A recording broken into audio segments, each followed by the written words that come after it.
Okay, so AO1 is to articulate informed, personal and creative responses to literary texts using associated concepts and terminology and coherent, accurate written expression. Let's break that down. The first bit then, informed, personal and creative. By informed, we mean that you know the text very well, so you're going to have to read these books more than once, which is a bit of a shock for people, I think. A lot of you might be given a reading list to read over the summer.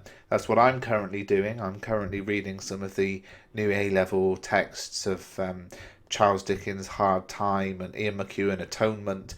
But just because you read it over the summer doesn't mean that's your reading completed. You're going to have to study it and then read it again at least once. And I'd recommend you actually pick up the books on audiobook, because you can then kind of listen to them. It's just another way of reading. So you need to know the text very well. You need to have reflected upon the thoughts and ideas the text contains. And that's going to involve analysing and evaluating different ideas and positions and processing all of that information. Personal, well, once you're informed, you're now in a position to think for yourself. And you ask questions about the text, you evaluate ideas, you express your point of view. And creative is to show the examiner that you're actively engaged with the text. You've thought carefully about it, you're expressing your own ideas and providing evidence of independent thought. So already quite a challenge in the beginning of that assessment objective. The next thing is associated concepts and terminology. And this is one that can go on forever, really. Some of this will be things you already know. The associated concepts that you need to know means your knowledge of ideas and theories, so ideas associated with ballad, narrative method, comedy, that sort of thing. If I was to show my knowledge of ballads, I might talk about their history, common themes, structure, rhyme scheme. They're all associated concepts. The next bit, there is literary terminology. Now that's essentially technical vocabulary that's used to analyse literary texts. And there's a lot more detail in the ebook on this, because it comes down to two sort of specific areas. Firstly, you've got to have basic grammatical terminology. You've got to know how to write. You've got to know about things like adjectives and clauses, conjunctions, determiners, interjections, nouns, objects, prepositions, participles, subject, syntax, that kind of thing. If you're sat there thinking, what? Then all of those are covered in the A-level guide in the ebook. And the guide to grammar, which Kerry Lewis has also written and is also available at mrbruff.com, goes into exhaustive detail on those sorts of things. But what I want to just talk about to finish off this video for today is some of the figurative language. So figurative language takes the reader beyond the literal meaning of a word and provides you with new insights and understanding of meaning. You should be familiar with some of the examples, so things like metaphor, simile, some of those, alliteration, the things that maybe you studied in your poetry at GCSE, but there are a lot more things going on at A-level. This is not the only video I'm going to cover these in, but let's look at a few. So the first is allegory, which is basically an extended metaphor throughout a complete text. Now, a metaphor is obviously where you say one thing but mean another, but to do it in an allegorical piece of writing means that it's over an extended period of time. And usually this is a fable or a story which has another meaning beyond the obvious surface meaning. The best example is probably C.S. Lewis's The Lion, the Witch and the Wardrobe.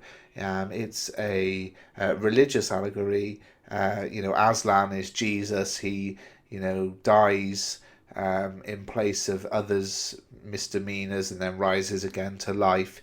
And an allegory, I think the key thing about an allegory is that it's very obvious. So something like Lord of the Rings, I did my dissertation on the religious themes in Lord of the Rings, but it's not an allegorical piece of writing because it's not, this literally stands for this literally stands for this. Aslan is literally Jesus. There are themes, there are metaphors, symbols, but the whole thing is not just a simple, Frodo is Jesus kind of allegory. So you might read a text and think, oh, there's some sort of metaphorical meaning here, but allegorical writing is where it's very obvious throughout the whole piece. This stands for this stands for that. Allusion is another one. This is an indirect reference to something or someone famous, but where you don't explicitly name the thing or the person. So, the expression "your nose is growing" is an allusion to the children's story Pinocchio, whose nose grows whenever he tells a lie. But we wouldn't say, "Oh, you're Pinocchio." We'd just say, "Look, your nose is growing."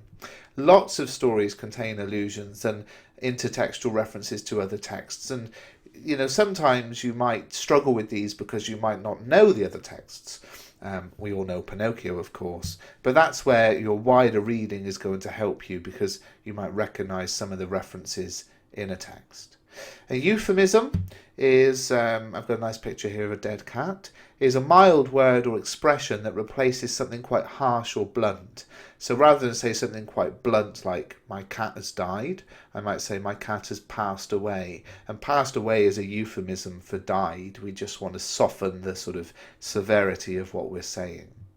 And an idiom is quite a well-known word, but a lot of people are actually confused about what it means. It's essentially an expression that has a different meaning to its literal meaning.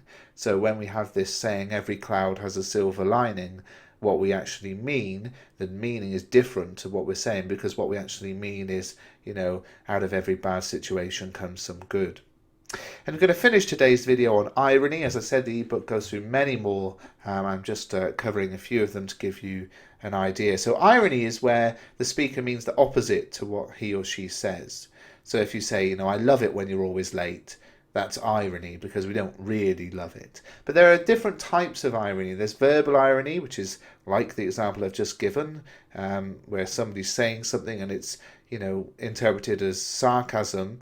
But with sarcasm's quite different, actually, because with sarcasm, the speaker actually wants to hurt the other person's feelings. Irony isn't about hurting their feelings. Situational irony is best understood by examining the context the people are in. So if sailors are stranded at sea, but surrounded by water and dying of thirst, as in the Ancient Mariner, that's situational irony. And dramatic irony, which we see in a lot of Shakespeare plays, a lot of plays in general, is where the audience knows something the characters on the stage do not. And if you're studying Shakespeare, you will see dramatic irony.